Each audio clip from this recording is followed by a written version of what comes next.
what they're saying, right? To be clear for our audience, because I actually read that article. I didn't look at that. I read it too. But let's end your interpretation. What they said was dropping gems like we preach it.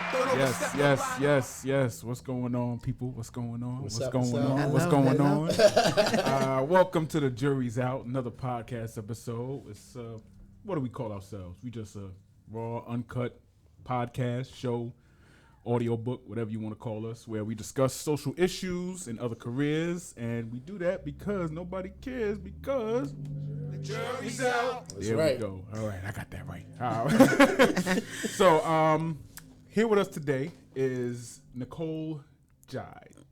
Yes. Nicole Ndiaye. Right. Yes. All right, I got it right. Nicole Ndiaye. And my understanding is that you own your own hemp farm. Is that correct? Yes. So first of all, thank you so much for joining us. This is going to be a great conversation. I already know it. And I have so many questions for you. And so just to start it off, I'm Ev.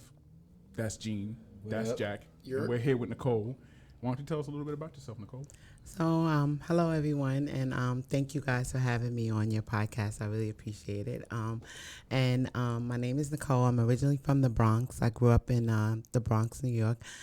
Spent BX, some baby. time. Yeah, BX in the house building. The boogie. So I used to get on the Bronx a lot, but y'all, the Bronx hold us down. They show us love. So Right. Of course, I love y'all. You know. Gotta know your people, man. Yeah, So I'm a hemp farmer. I have held the hemp license, just jumping into the nitty gritty. That's why we're here. Yeah, I got licensed to grow hemp in 2018. I was awarded a license through the Department of Ag and Markets, and I met a group of Amish, and I partnered with them, and I have now 10 locations under my license with maybe 6 others pending. And I also have been allowed a conditional, or I qualify for a conditional license to grow adult use marijuana. Ooh, Nice. So all right, let's go all the way back, right? What got you here? Like, what made you want to do this and pursue this avenue in owning a hemp farm? How did you partner with Amish, the Amish to get this done? Like, how did it start? Well, what got me here is I'm a cannabis user, and when I got my medicinal card, I went to the dispensary and I spent $1,000, and I knew at that point that a disadvantage of me spending my money and not making any money, and that amount of money, I had to do something about that. So that was in 2016, and then I started looking into the laws and the regulations on how I can become a grower, because I wanted to be the source. And then that was the main reason why I got into the business. Gotcha. You just spending too much money. Yeah, and not front. being a part of it, and then on these trees. Yeah, Hell yeah. And you shouldn't have to pay that much money for That's a lot of medicine, fucking money, right? man. Yeah, Yes, it is. especially if was it covered under health care? No, so that's the shit. Excuse me, can I curse? Nah, yeah, you can say whatever the fuck you want. No, that's the shit. So I'm in there with like my prescription card, my insurance, thinking they're gonna say, okay, $20. no, yeah, something, a copay. Right. $9.84, I think 76 or something like that. It's a stack. Yeah. Any way you look at it. But my dumb ass going, I want one of you, one of you. Give me one of everything. It's legal. This is the medical part of it. Right. And it was under the Compassionate Care Act in which I got this card. But I mean, I said all that to really say, like, at that point, the light bulb went off. Like, this is what you need to be doing. You spend a lot of money and a lot of time with it. Why not get involved in the business? Right. So then what was your next steps after that? Like, did you do like research on it? You have to go to school to learn how to grow, or like Yeah. No, well, my school was the community garden, so I am a coordinator of a community garden in the Bronx, and then I'm a member of another. So my first step was like, I got to get more familiar with the dirt. So I just walked my community, and within a 500-mile radius, just went to every community garden, begged them to let me in, and it was these 2 old ladies that many times they told me no, and one day I guess she was tired of pulling the hose and waved me to come on in. So these So when you say garden, like, what was they growing like? Oh, Regular fruit and stuff? vegetables. Okay, they wasn't growing like weed. And nothing. No, Oh, no, okay. no. Because it's community garden. You can't grow. It's through a land trust through New York Restoration Project, one of them, and then the other one is through Green Thumb through Parks and Recs. Okay. So it's public property, but no weed. But if you can grow a good tomato, you can grow some cannabis, right? That's fire. I like that. So and that a shirt. yeah. And put this on the shirt. I beg your pardon. I'm in the garden because that's where it started. And that's like a saying. My niece be like, "Where you at?" "I'm in the garden." She's like, "I beg your pardon. I'm in the garden." But it was one of those things that I just got involved in the community garden. I spent countless hours just in the garden, learning about compost, learning about dirt, and familiarizing myself with the laws in cannabis in New York, and seeing how I can get in. The Compassionate Care Act was closed, and in addition, it was like a $225,000 license fee, which no one that I know 10 people that make six figures and they don't have, the money cash to be able to put their application. So that was one of the barriers. In addition to that, it was closed in New York. So I started looking at other states. I see where Baltimore, they had discriminated against black and brown people. So the United Black Caucus got involved. So I was writing my application for Baltimore. And then I had a friend, that told me about the hemp program, and he sent me the commodity report. And once I read the commodity report that Cuomo put out, and I think this was probably like maybe 17 or somewhere around there, I said, "Oh shit, this is my ticket in." And I revised my whole plan, my whole application process. Instead of a pharmaceutical medical, it became industrial hemp, CBD and shit like that. Okay. So that's how I was able to get licensed early on with the hemp. And what's the report you referred to? The commodity report. Every governor puts one out, and Cuomo put one out, and he had been talking about hemp. By this time, universities and I think small businesses were beginning to get licensed, but they were mainly allowing licensing through the Department of Agriculture. So what was the capital for you to get your license though? Was it the full $250 something like that? Like No, this was $500. So it went from being a $500 investment with the hemp license as opposed to $225,000. Right. For and then it was they kept mentioning that it would open again, but they capped it. So it's only 10 ROs that's registered under the medical in the state of New York. Wow. And when I seen that, I said, well, who the hell gonna grow the weed but the hemp farmers? So I already knew that at some point they would have to allow the people that have already been dealing with the plant to be one of the first to grow Somebody it. who knows That's about smart. it and everything. Yeah. So it's just, you read between the lines and understand the context and the clues and the context that you read, some shit that you can figure it out. Like the 800-page book, you know what I'm saying? Same shit, So after getting the right licenses and the permissions, what was the next step for you? Were you like looking for farmland, or were you like where did you grow your first plant? Well, just to give a shout out, because you got to learn that, right? Yeah, of course. And where I'm gonna get the seeds from? Right. That was That gonna be my question. Like, where you getting your shit from? Oh man, it's amazing when I tell you this. You're not even gonna believe it.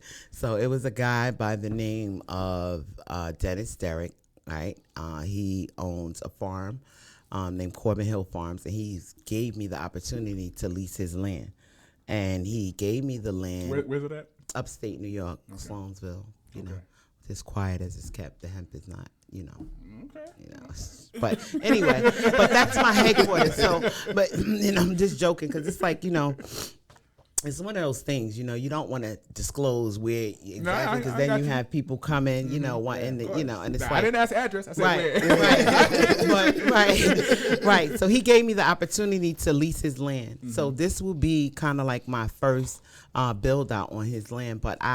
So he also invited me to a conference about hemp. So now I had the license. I'm like, oh shit, what to do now? They gave me the license. Yeah. No land, no, seeds, no product. Right. So how was I going to really be able to pull this off? So he sent me a flyer to an event that was going on in Fonda, New York, that was hosted by Cornell University. And I went to that event, and that's where I met the Amish. But I didn't know that they were like I didn't know that they were in the room. It was like 150 people in the room. I was the only one in the room with the grow license and the processing license. Everyone else was trying to figure out how they can get it.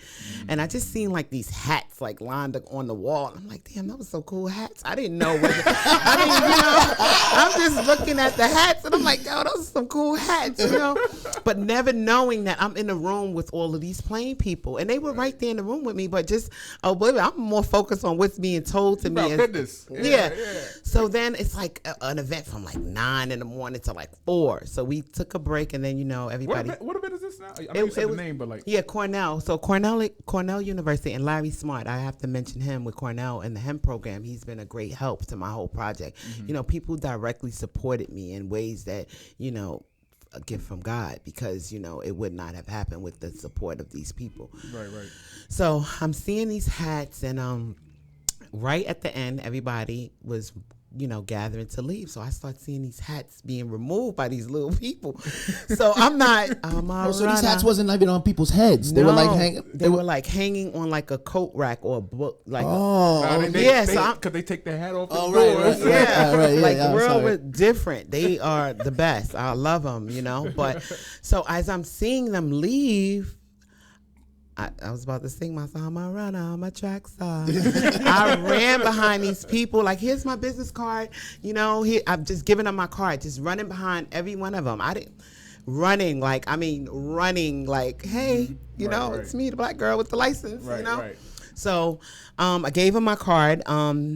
They reached out, and now I have to convince the state to say, okay, I'm the license holder, but these are my growers. So I need to add their locations to be able to grow this stuff.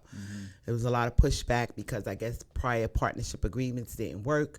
And I had to kind of give them like a whole report written on how, and I'm sure I wasn't the only one that was fighting for this program to allow other growers or other locations, but they allowed. So February I met them, and I think in June or July they gave me the okay to say. That's not bad. Yeah, so it was, Not too bad. but when they gave me the okay, by that time I've had a meeting with them. I knew who was going to grow. I knew what they was going to grow, what the locations were, and everything that I needed to do an amendment to my application. And in the amendment, I was able to add 10 locations.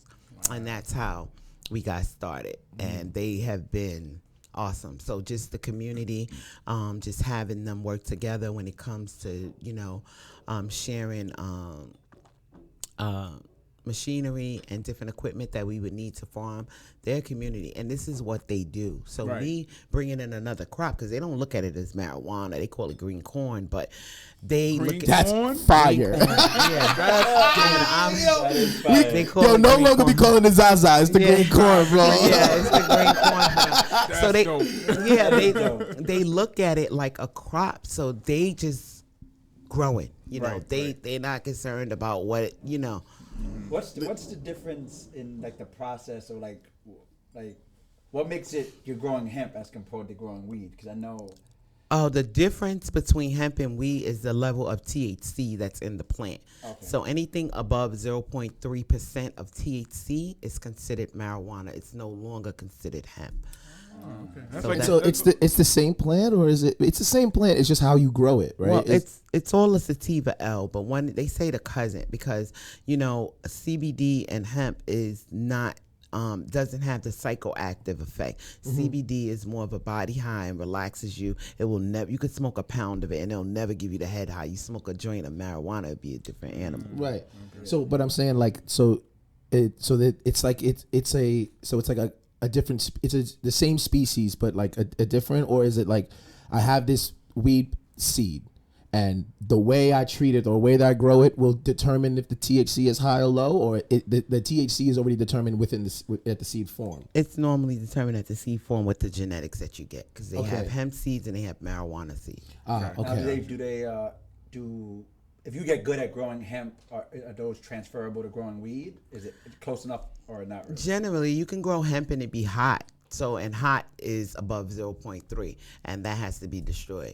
So it's considered, marijuana, and it's not legal. So yeah, how does now that you're licensed and everything, I guess this speaks to you having to destroy it, right? So now, how does the government make sure that what you're growing is only hemp? Well, it's several things that you have to do when you're doing the hemp. Like you have to do all type of planting reports. They can come and inspect. They can come take cuts of your plants. You know, when you write your plan, you have to have certain things in your plan, just determining where you're getting your seeds from. Before it became legal with the 2018 Farm Bill, because that's when hemp became a crop. It was no longer a Schedule 1 drug. Prior to that, you had to get seeds from a certified DEA, acceptable agent, because it was considered still marijuana. So that kind of, and I might not be answering your question. I'm probably going off on the No, tangent. I got you. But for the most part, the genetics are different. Marijuana seeds are marijuana seeds, hemp seeds are hemp seeds, and they're bred that way. Right, but they can just like I guess like with taxes, like with an audit, like they can just audit you to make sure you're actually growing what you're supposed to be growing. You have reports and things that you have to. It's no joke. I mean, it's very, very intensive when it. And then, the laws, like they were constantly changing through this whole process. When I got licensed for the fiber, and then within the day, I'm looking for my name. I see, oh shit, the CBD is open, so I applied for that, and they gave me the CBD license. But CBD was still banned, consumable, inhalable in New York. They put a ban on CBD back in 2019 because, all the vape situations, and they didn't have anyone regulating. Now it's being regulated by the health department, which is important, because anything you putting in your lungs and you breathing in or eating, it should be regulated. Like we drinking this water here, it's regulated, it has the nutritious facts. It's the same thing with weed. And for me, it was always about compliance. I didn't give a fuck how much money it costs to run these tests. We running tests from beginning to end. We making sure we don't got no mold, no pesticides, none of that shit. Heavy metals. I smoke. I'm a heavy smoker. So it's important that I get Make good, sure clean. it's good, right? Hell yeah. Got the Zaza. Green corn. Green corn. I still got to. So just to take you back into that room for the Cornell thing, right? I'm assuming you were the only one. The only black one and the only licensed one. Yes, I was. Now, how was that experience? How did you talk about how you felt in that moment I'm assuming it was mostly men in that room as well? It was mixed, mostly men, but men and women. It was mostly people trying to get where I was. So did they know in that room that you had the license? Oh, yeah, I stood up and made it be known. Shit. Let them know. It's hard. We in the building. Yeah, I let them know, like the fast way. Champ is here. And Champ is here. I let them know. Of course, they wanted to talk to me, And, some was happy about it, some wasn't, but it didn't matter. Who cares? Yeah. That's it didn't right. matter. It's about business. Okay. Yeah. All right. So now that you have like the 10 locations, so are you considering now a marijuana license? Oh, yeah. It's in the queue, ready to hit submit. Okay. Now, Done. How's that process like? Did you applied and so you just waiting to get the okay? Well, it just came out on Tuesday at 8:14, and Wow, like that. And I prior to that there was a mock-up that they put out, so I annihilated that. I mean, I ate it up because you already up and running with the paperwork. I mean, I don't know what it is like about paperwork and how I can really break it down and understand. But any state, any country, I'm confident that I can write the license and get licensed in any state and any country. Nice. Just because I understand the legislations, I understand the law, I read the law. Like I walk with the Compassionate Care Act, the MRTA, and the Hemp Bill in my bag. What's your background? Oh, engineering. I have an engineering degree, bachelor's of professional studies in business management, and I have a master's MBA. So. Oh, all right, yeah. So you about that? Yeah. Get it down for license. Yeah, and then I had really good jobs that prepared me for this shit. Like I never thought in a million years that this is what I would be doing. Shit, I just, So now, are you doing other things, or are you just straight solo into the farm hemp game? Well, I'm into the farm. I have a grant writing team. I have my own, cannabis brand that will be launching. It's Bossy Buds. All the marijuana that I grow. I also am doing a JV with the company Bulk Bully, Pink Puff and Peace, that they'll be my retail. So for me, the companies that I have, because it's multiple, the Nahi is the farm, OGMA is and it's originally grown Amish made because I couldn't use organic. So it's originally grown Amish made, and those are the CBD products that once I grow from the farm, the Amish get oil and they make different things, and we'll have a line of products that they'll be selling. And then my Bossy Buds is my cannabis brand. So everything's kind of separate. Have you done your marketing already? Cause we should put you in contact with. Yeah, he does CBD packaging. And all that. He's done that for all that marketing stuff. Like, like packaging, like making what your box is gonna look like. Definitely. Branding, like Definitely. even like the essence. So like he'll even give you like this whole like presentation where like as you move on in the future, the brand identity. The brand identity, which is like as you move on, as your company grows, that's kind of like the seed in which you get your ideas and you send to other people to. I would love to speak with him because all of it's going to be needed. All of this has happened so fast. It's like overnight. I was on a press conference with the majority leader, and she announced the social equity pack and a program where they're going to be allowing hemp farmers to get funded, and they're going to assist with the process of getting this thing off the ground because it takes a lot. It takes a lot of money. It takes a lot of dedication. It takes a lot. I have a team of growers, not just myself, and they are my master growers. I could never consider myself a master grower because it's just too much. So I work with a team of about between 12 and 15 people that I've and I can't say mentoring, but that's one of my requirements. So this will kind of be classified as my first or second maybe group if they allow the first group, but we don't know because it's not out yet. But I'm going to be required to mentor some people. You definitely should like workshops, all of that. Like, because especially being a black woman, the only black person I've known to get a license, and to do this type of stuff in this level is just amazing. So I think that we definitely need more people like you to kind of show that it's possible. One, because like I hear they're gonna be opening it up to like corporations now so that they can get their own license. Not that I know of. Okay, I mean, and it may be, but not yet. So what? Right, not yet. But like, I think that they want to, but they're trying to let people, like individual people, like small businesses and stuff like that, get involved first. Yeah. And if that's the case, and I think we definitely need more voices like you to teach us how. But they also recently released something that they said if you have a conviction, of marijuana, convict that you're gonna get the streamline, you're gonna be first in that line to get those licenses or to have those opportunities or even get the capital, the funding to get into that business if you want to. That's for the retail side. So instead of what they're trying to do, and it makes a lot of sense because the MSOs will swoop in and they will have these MSOs. Multi-state operations. Okay. So they operate in multi-states. They will come in and they will dominate. And how do we give like Amazon? Yeah. Yeah, exactly. How do we give the people in the community that are just as brilliant but don't have the capital or the resources to do that? How do we give them a chance to go first? In addition to that, they were the ones that were affected by this. Yes. If your dad was locked up, he couldn't get a college financial aid to go to college. That was a hindrance. That affected the whole family. You understand what I'm saying? So it's little things like that that they're allowing. That's on the retail side, and they are going to, like you said, allow the funding because that's another problem. To do these businesses, it takes a lot of money. I have just been blessed through this whole process and have had good support, but I did not start this with a whole bunch of money. I bootstrapped. Yeah, literally, like credit cards, family donations, things like that. I know how it is. Oh yeah. So and you telling your family like just hold on, I'm gonna get there. Like I'm work. Right. So so close.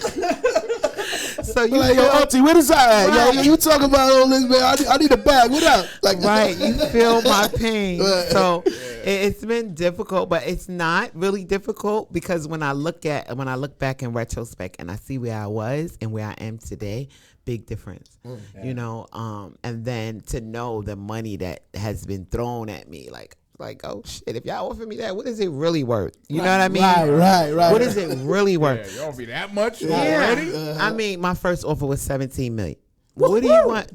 The second one was $41 million. Hold on. I'm just telling you. The second? And this is to, yo, can I get a job? I don't even know what it was for, but I just knew At that moment, I said, "Oh shit!" I said, "I don't know what you did. I had no idea." And he just said, "Give me a number, 17 million. I'll cut your check right now." And He I'm looking said, at "Give me a number." Oh yeah, give me a number. I'll cut you a check right now.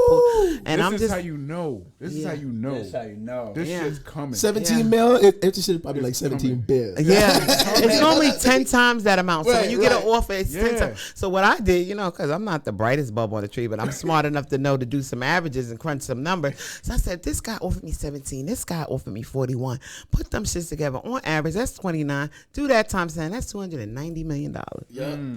Know your worth. Cut the check. Know your fucking worth. Quick. Right. Like, right. So, it kind of, I own 100% of this company. It's not for sale. I cannot be bought or sold. That's right. But Yes. Applaud that. Shit. But Know your worth. what I would do is negotiate with it. You just not know about me. You better check my background. So yesterday's price, Fat Joe, or whoever came up with that, is not today's price. It's not today's price. It's different. So, and for me, I don't feel like I got to give up percentage of my company. I got to sell my soul to get what I need. I just got to keep working and praying. Because that's the only thing I did to get here. That's it. Yeah. Work Don't and change pray. up. Don't change up, yo. I can't. It's like, and then the other thing is that I have the opportunity to create generational wealth for a whole bunch of other people. Right. Like, Hell yeah. so it's not about no money. I feel like I'm already wealthy. You know what I'm saying? I'm rich in spirit. But at the end of the day, like, if I miss sight of what my goal is, then it could fuck up everything. You know what I'm saying? Hell yeah. I think that me being in this position, I didn't get here by accident. I know that I have a great responsibility, and I can't compromise my character. You know what I mean? Because I'm basic bitch from the Bronx. I just made it. You know what I'm saying? I'm basic, regular, like eating peanut butter and jelly, regular. You know what I'm saying? I'm regular. I love to play in the dirt and read, do paperwork. I eat it up. Like, give me that shit. Oh, what's that? Because That's what got you here. yeah, I worked, for a company where I was a real estate developer, and I wrote procurements for the state to build affordable housing. Shout out to Sobro, Philip Morrow, rest in peace. He introduced me to my landowner. I sat in his office and heard how a CEO is supposed to operate. So I knew I was going to be one. And when I say in the office, I worked in the executive office. So his office was there, and I was on the outside. But just being amongst executives, the CFO, the CEO, like, if you're in that space, eventually you can be in that seat one day. You have How long you were there for? 2 years. Wow. 2 years, but as a matter of fact, it might not have even been 2 years. But I think I stayed on because I developed a relationship with my boss. Her name is Vogue Jackson. She was a big help. Her mom too is Zavella Preston. She owns JP Design. She's a black architect and engineer. I want her to do all my build outs. She does like net zero and type a lead, like a green policy type of farming, where we reduce carbon credits based on how we build our shit in greenhouses and things like that. So it's bigger than just, growing weed, Right. It's about a lot of other shit, you know what I mean? How can we reduce, this carbon footprint, like, and what's going on? And I believe that the cost or the money that, we stand to accumulate as far as taxes and what they're going to tax in New York, this money could help, especially in black and brown communities where the underserved are not getting what people in other communities and tax brackets are getting. Right. How can we make it to where our kids in our community get some of these benefits and give them a fighting chance, Exactly, yeah. That's why they're making it so that we can get into it. Yeah. We just gotta know how. Like, cause I read the statute. Like, they say they name a bunch of factors that'll help, individuals get into it. Like, they take into account, like, if you're a woman, if you're black, if you have somebody who's been affected by, drug laws in the past, any other factors that may, and they're willing to, I guess, drop the price from $225,000 and, whatever it costs to get a license, Yeah. So they're trying. I don't know, how much of a good faith that is, but it's something. You know what I mean? Only time will tell. And see, the other thing is that no other state is doing what we have done, right? No other state. And we have the ability to set the narrative, right? For anyone that comes after us, we're the 15th state to get licensed legally for marijuana. federally it's going to happen eventually, you know. But how do we create this social equity? Because social equity is very important, and the reason why it's important is because it's been overlooked. It's been put in bills in other states, and it's been overlooked. They've taken social equity money and done things that they should not have. It should have been placed with the same type of bills. So how do we correct that? Because it's something I definitely think about a lot. Like, only time social equity is talked about is when it's voting time. You know what I mean? And it's like, where did those promises go? Right. Like, you promised to make it right. You know, they talk about reparations. They ain't getting no damn reparations. Right. Right. Right. Like, Right. You know, so it's unrealistic. Right. It's not you have to realistic. make your own reparation, and this is the way to make it. This but is how you do it. Yeah. Exactly. And this is because it may not listen. And I am someone that is, you know, followed certain things. 30 years ago, when the tech industry came involved, a lot of us missed it. Yes. You know, we didn't get Google and Bing and all that shit. And, you know, you see who is still there. But that was 30 years ago. Now this is another opportunity. Yeah. You know, what the fuck are we going to do? Right. Are we going to sit here and then complain when all these MSOs come in here and they bring their people in because our people are not trained to do the job because they didn't know that they can get with a hemp farmer and get the training that they need to qualify for these jobs? Shit is crazy. Yeah. It's like the crypto conversation, right? Like, because that's the whole thing about crypto. Like, it's another opportunity for, you know, people to get in on the ground level. Yes. But the thing is just like what she's saying, and just like with crypto, you got to do the work, Yeah. right? You got to do the work. You got to read. You got to read. You got to inform yourself, because ain't nobody gonna come and be like, oh, you want generational wealth or an opportunity to build it? Here's the little package. Just open this book, and tomorrow you're gonna get it. It's Absolutely. Like, no, it's not like that. Does not right? work like that. You just sitting here for the past 20, 30 minutes talking about all the stuff that you had to do to set your pieces up so that you are now standing. You are in that room a level above everybody else because you put that work in. Because you sat there and thought to yourself, like, damn, all right, if I want this, but I need all these other things, or what do I need in order to get this? Yeah. And then you did that, and now you was in that room. I'm here. But a lot of times it has to be made easier for it to spread. You know what I mean? Like, Right. A lot of reason why. Yeah. Digestible. You know what I mean? Yeah. Like, some cultures have generational wealth. It's not because they work harder or they're willing to put in the work. It's because these leaders who did it first made it easy and made it so that made it that George Bush can become fucking president. That's how easy they made these steps. These steps you don't need to jump to get up this hill. Yeah. I'm gonna make these steps fucking smooth, and I'm gonna give you one of those little shit you can grab on. And if you fall, gonna catch you. Yeah. So that's kind of what we got to do to help. Like, you know. Definitely, and I agree. And then, you know, the other thing is, like, I educated myself because I like school. Like, who does the shit that I did? Like, I graduated in June, and in August I was in a master program, accelerated one, where I did that shit in a year. I got my master's in a year. Yeah. So I want to talk about, like, so what is your exact path? Like, so you went to school and graduated. So my first degree. What's your major? Yeah. Well, my first degree was in AutoCAD engineering, so I have the ability to do blueprints, and I never got my PE, which is a professional engineering license. I just like drawing shit on CAD, and I could draw anything you could visually see on a computer. That's what my first degree was, and I landed a pretty good job in the South. That's where I did that. And then when I moved back home in 2011. So I left in like 98, got married, had kids, you know, lost my husband, went to the South to get help with raising my kids for my mom. Where in the South? Sumter, South Carolina. Sumter, South Carolina. Yeah. That's where my family from. Shut up. We probably kinfolk. We might be folks. Yeah, we might be. Listen, hey. Let's talk a little bit after Merck that. City. You know the Merck, if you got family there, that's what it's called. Merck City, the murder capital of the world. Boost the murder rate. I'm talking about this is where I raised my kids. But, you know, I went there to do great things. I worked for the state there, you know. I was, you know, the shit. You know what I'm saying? So I said, if you could be the shit in South Carolina, go back home and build an empire. That's right. And that's what I came home to do. When I came here, it was to build an empire. It wasn't to do nothing else. And I knew in order to do that, this one little associate's degree wasn't going to get it. Right. And I went back to school and I got, you know, finished up I had so many credits towards like a business bachelor's. I just ate that up. And then they was like, oh, do these 21 more credits and you could put a P in the middle of that, professional. I said, oh shit, let me get that too. You know know.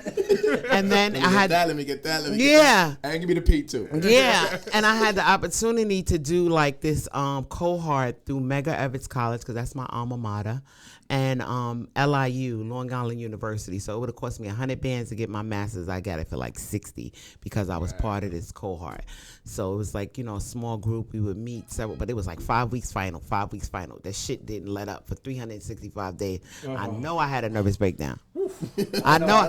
I'm telling you. That's triggering law school. Yeah, right. So I know you guys could relate. It was one time I told my professors I was an A student though. I graduated with distinction, even cum laude in my undergrad. I'm like that takes work. That's not just no regular C average motherfucker. That's a motherfucker getting A's and B's all the way through. That was me, Right. And I told my professor, it's like, Nicole, we don't. I said, listen, and then when I finally thought I came out of it, I opened my computer and all these notifications started bing, bing, bing. I closed that shit one time. I said, listen, I ain't doing shit. I ain't doing nothing. Now, give me a paper, I'll write a paper, but mentally, I don't have the capacity to do what y'all need me to do this 5-week semester. And they all understood. I passed. I did whatever I needed to do, did whatever assignments, but for the most part, I was really a good student. Got to the point where it was me and like maybe 2 other girls in the course, and it was like, you have to stop posting so early when I give you the assignments because other people are taking your work and they're copying it. I'm seeing double text. So I'm like, what the fuck? Yeah, it ain't my fault. Right. I ain't gonna dim my life. My man, that's your job. Why is it let people see my answers? Right, yeah. But it was hybrid. So everybody sees everybody shit. It's online mostly. But the funny thing was like shit, I used to get my syllabus even in undergrad and to do all the work up until the midterm. So I'm chilling. Everybody's stressing out midterm Friday, and I'm just like over here sipping Kool-Aid. You know what I'm saying? Like, why is everyone stressed out? Why? And they're like, did you do that assignment? Oh, long ago. I did it the first 2 weeks of class. Like, what are we talking about? Like, this is gonna be a refresher. And it's just the way I think. And going back to all the other people that are in this business, most farmers read 3rd, 5th grade reading level. They don't have the ability to do all of the work like what I did. So how can y'all let me get whatever I need so I can go back and teach my people in this community? And they can come in the way they are, and I'll adjust everything to cater to their learning. You know what I mean? Because everybody learns different. Yes. Shit, I'm dyslexic. I read shit backwards. I write it backwards. But a motherfucker got a master's. You feel me?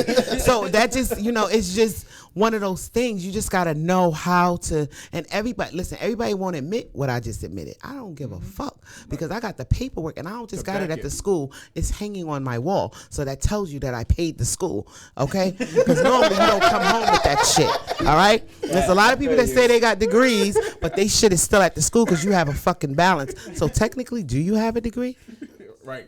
That's the question. Yeah. Yeah. And then the other question is, I didn't apply for so many jobs. None of these motherfuckers asked me to ever see my damn degree. Did I really have to get it? That's what I'm gonna say. Like you was an A and B student. But I'm talking about they never asked to see it. Never asked to see it. So I'm saying to myself, like, damn, could I have just winged it and said I had this shit? But then you also wouldn't have not had the knowledge that you do now, and like right. So that's the thing, because I work in schools, right, and I'm a paraprofessional, and like, I've been in it for about 11 years now, and I realized that school, in college, yes, but like grade school, elementary school, it's not really about what they teaching you. It's you being in an environment where you develop a work ethic. There you go. Yes. Right? Like if your kid wasn't going to school, then you got to put them somewhere else where they have to develop a work ethic. They got to get up early, 5 days a week. They got to come home. They have to know that they have to reapply what they learn. Yes. They have to do something that assesses if they're learning. So if you can create that environment at home, cool. But if not, that's school, and that's hard to create at home. And it's very difficult unless you have the time and the resources and the intellect in order to do that. Yes. So I always tell these kids, I always tell these kids, like, yo, man, stop, don't trip over what you learning. Like, just push through it, even if you don't like it, because you're developing the skill to deal with whatever the fuck's you're gonna need to do when you want to do something. Right. You know what I'm saying? Exactly. And I think that's what all the education did for me. And also, like you said, it starts at home. When I was doing my undergrad, my associates in engineering, I took like 6 years to get a 2-year degree because I was back and forth with business and it was hard, you know. But what my kids see me doing every day was working with school. So they had no choice but to adapt to what was going on. So they also were excelled when it came to school. They both graduated and went to college at a very young age, you know what I mean? Because of what they seen me do. They saw mom's work ethic. Yeah. That's what it is. Yeah. And so it's important, and a lot of these tacky mamas now, they don't care. They on Instagram. No, I'm serious. Because they on Instagram scrolling and not even paying, and then they give their kid a tablet, and that's their fucking babysitter. Like, what the fuck? Yo, I could not even watch TV as a kid. Read a book. That's what we was told. Read a book. You're not watching the idiot box. It makes you dumb. I couldn't eat candy. It's certain shit that my dad was very militant. That's something to talk. Hell Idiot box. yeah. My grandmother called that shit the idiot box. All the time. Idiot box? Idiot box. TV was an idiot box. Oh, yeah. Because they was literally boxes then. Yeah, they weren't flat. They weren't. I won't lie. When she said that, I was like, boxing? You dumb?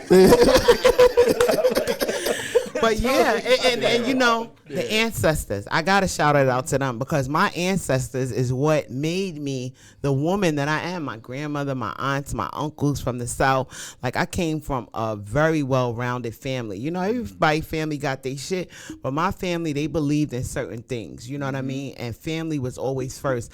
And that's what my mom instilled in me. So, you know, and my uncles, just seeing them as farmers and just working in the South. My uncle was a pastor. You know, they called him the Potato Man or something. I'm sure your people know about the Potato Man. On Manning Avenue, he has that was his church, the Methodist Church on Manning Avenue and something.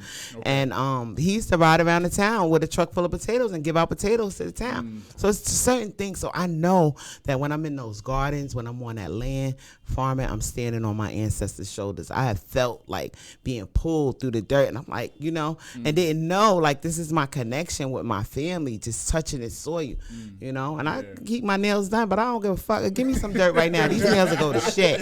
I don't care nothing about no nails, none of that. I just keep it nice because, you know, for the look, but I'm dirt, overall, boots, like, that's, you know, I don't know. Oh, I love it, yo. I love it. I wish we can keep going, but it's about that time. We got to start wrapping up. Yeah. Okay. We got some more time. Hey, listen, I'm good. Okay, You so good? so like you as somebody who's in the field, and this is such a new marketplace starting to, well, not a new marketplace because hemp was and marijuana was legal like 100 years ago. You know, I know that America used to be the #1 hemp producer. And then this war on drugs or whatever, then they killed it. And then all these other countries started to benefit off of hemp products.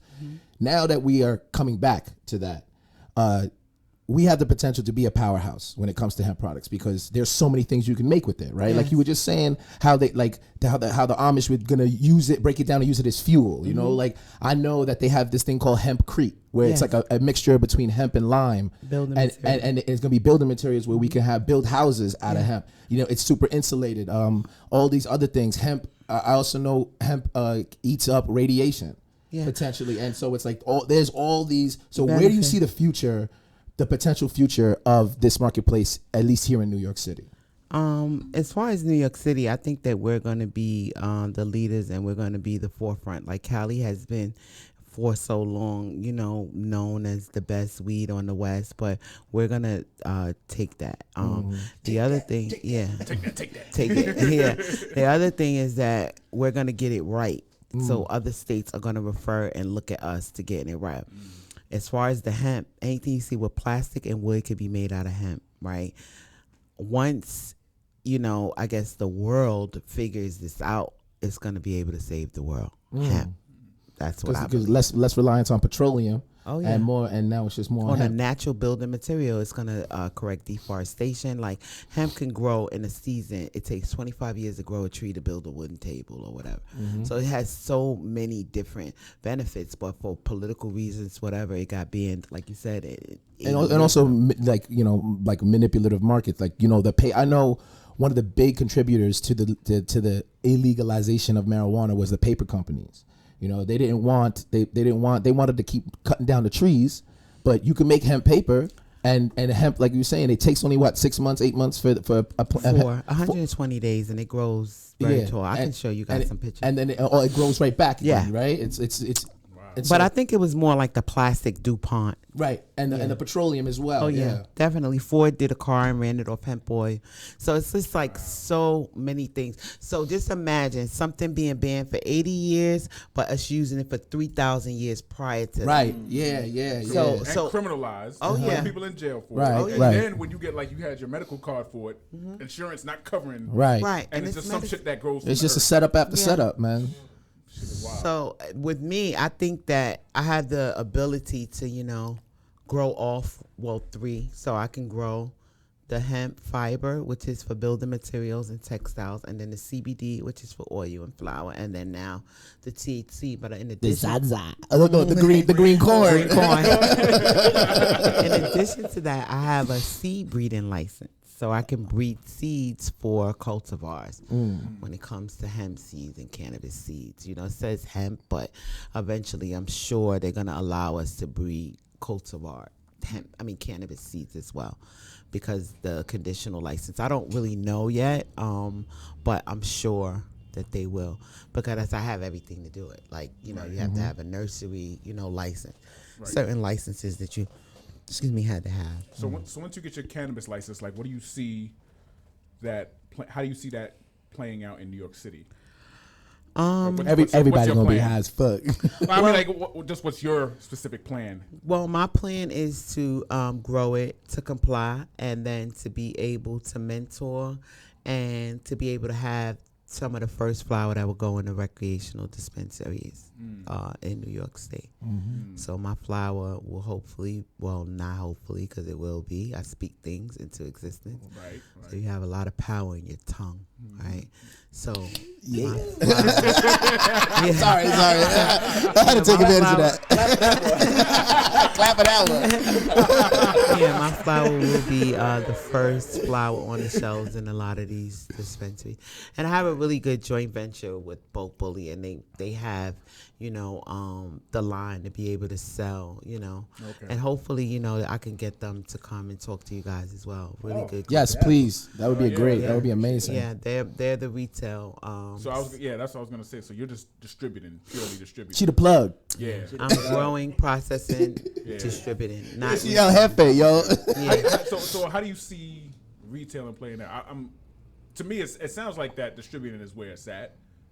And if you had to choose between retail and distributing, right? And like, how do you see retailers, what their lives would look like in New York City?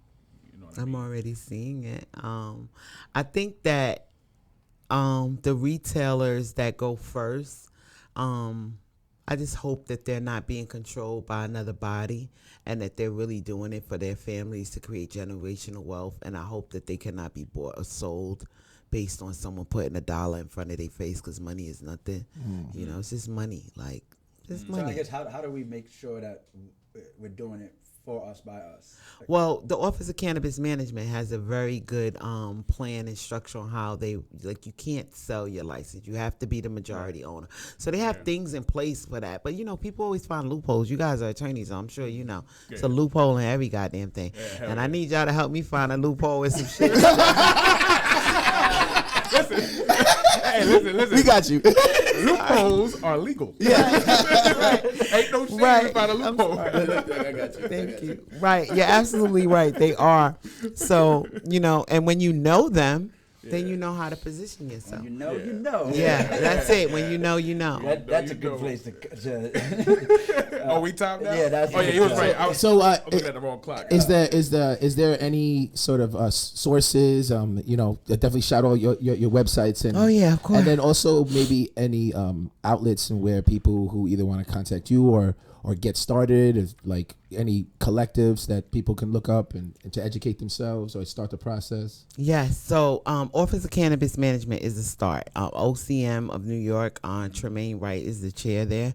She has a team that she's formulated or that has been formulated to govern the laws, not just on adult use, but on the medical and the hemp. So it's governed by one particular office now. The other thing is just, read the laws, do some research. If this is really what you want to do, then you need to know about the business. If you're in the business and you're in the business illegally and you want to go legal, then you need to learn how to go legal or try to figure out how you can become legal. And it's just research. I mean, really, just putting some shit in Google. Google is helping. Before we had to go to encyclopedias. Now we have it at the tip of our fingers, positioning yourself in rooms and where conversations about cannabis, because that's what I did when I first got licensed. I had to be at every event, right? See me. You're at Cannabis Con or something like that. Yeah. Now, listen, you can't get me. I don't give a fuck. Like, how much y'all paying me? And it's not even about the money. It's just like once you reach a certain level of knowledge, the need is no longer there, and if you're going to these events, you're providing them something. Yeah, They're they not, need to pay you. Right, exactly. So that's where I am. But in the beginning, I was showing up to everything, trying to get everywhere, just to figure it out. And that's what led me to where. But it's just been hard work. So I can be reached. I think my Instagram. I don't even know this stuff, but I'm gonna try it. Okay, so we got a little. It'll show up right there. Oh yeah, so whatever beautiful. We'll do it. Whatever it is, they can hit you on your Instagram, Yes. your website. Yeah, so the Instagram is Nahi Farms, NAHEFARMAS, and then I am Nicole Ndiaye, IAMNICOLE. The last name is N as in Nancy, D as in David, IAYE. That's my Instagram. And then I'm on LinkedIn and all that other stuff, and Facebook probably. You can find me that way. But my website is NaheUS, NAHEUS.com. And then I think that's about it. But also, just going back to the name, and this is just a real quick thing. Yeah. The name Nahi is actually my name, my son, and my daughter's name, Enterprise. So it's Nicole, Adama, and Halima's Enterprise. That's where I got the name Nahi. Fire, yo. Yeah, that's what's up. Yeah, so they heirs to the shit. They name need to be in it. That's right. Right. Yeah. So, but thank you guys. I really appreciate it. Yeah, this is amazing. Yo. I learned a lot. Oh my God, this is great. Yo. We gotta get you back here. 100%. Sure. We gotta get you back. Once you get the cannabis license and everything up and running. Hopefully in the next week or so. Taste sample. Right, yeah, taste sample. Connoisseur. I'm getting a nutty note. Yes. By the end of the show, we'll be like this. All right, I guess that's the end of the show. All right, but before we go, we got Artist of the Week. Yeah. On this week, it's a very special Artist of the Week. This is a good friend. Grew up with him for years. David Washington, up and coming professional photographer. He's actually taking a photo of this exact moment. Shout out David, man. And his company is Raw Touch. Appreciate you, bro. You need him to do your weddings, do your personal photos, do anything you need, graduations. He's the guy for you. His information is right here. Huh? Yeah, you go do social media. Yeah. Social media right here, Raw Touch. Shit'll pop up. It's gonna pop up. I don't know it off the jump. Is it Raw Touch IG? Yeah, Raw Touch. Raw Touch Media. There you go. Media. And he's the man. And if you need something done, he's the man to do it. Yeah, so shout out to David. Yeah. Sponsor is Isosceles. Instagram Isosceles NY. CEO is Franklin Gomez. He is a great marketing and branding person. He does all of our marketing, all of our branding. So you can see all of our products, all of this shit. Love it. He does all of that. So hit him up if you have a up and coming company. You ain't up and coming. You established, but I need it. I've been doing all this shit myself. I definitely need it. We got you. You can definitely help. He's the man for branding ideas, commercials, and everything. commercials, everything. He's your all-in-one one-stop shop. So, but yo, cousin Nicole. Yeah, man. Thank you, man. This is beautiful. Yes. Jury's out. Jury's out. Woo! No. What they're saying, right? Just be clear for our audience, because I actually read that article. I didn't look at that. I read it too, but what they said was dropping gems like we preaching. Don't overstep the line of our freedom of speaking. We cast to the world, put the words in the street and connecting all the minds of the people we reaching. Yo, attempted to get fenced in and contempting. Teach you motherfuckers a lesson and pressing the issue at hand. Nah, I don't care about objections, suspensions, and cell inspections. Just suppression of black lives is my passion. And love for my fam is everlasting. So stop gassing these asses with glasses. Cause in the end, I leave them where the trash is. out. Jury's out. Jury's out. There's no doubt what we about, and we kick it to the masses. Trying to spit the law, and we laugh off our asses. Breaking down the latest shit, carrying crazy lady shit. Glad I ain't got no baby shit. COVID got me crazy, bitch. Damn, and you gon' have to edit this. The jury's out, so you can't even credit us. No statements null and void, invalid evidence. No, you can't take us to court, cause you know. Jury's out. Jury's out. Jury's out. Jury's out. I like to share knowledge. I like to share knowledge. Again, it's more than sharing knowledge. It's what is it? Ask any attorney. When the jury's out, there's not a care in the world, be. You sit and talk shit no matter where the judge be. Cause she can't judge me. My job is done because my God not guilty. Don't try to tempt me to hell, I will send me. Look behind me, the team is with me. The jury's out, yeah, the jury's out. And if you got a doubt, is walking out. yup. I'm not force feeding anyone knowledge. Do you see? I don't see a gun. You don't need a gun to force anything, right? Dude, you can force people. You can force people to feed them knowledge by making them feel stupid. You can tell me like, wait, no, you don't understand. I'm gonna break it down, and then they're like, oh, okay. Am I wrong with people as well? Yes. So does water kills rocks. You know what I mean? Like that's just a side effect. So does religion. I think religion, no. No. I think I'm better than a fucking like religion. I feel like it's on its last breath. Like I think I don't wanna. I think I'm smoother than that. It's definitely not on his last breath.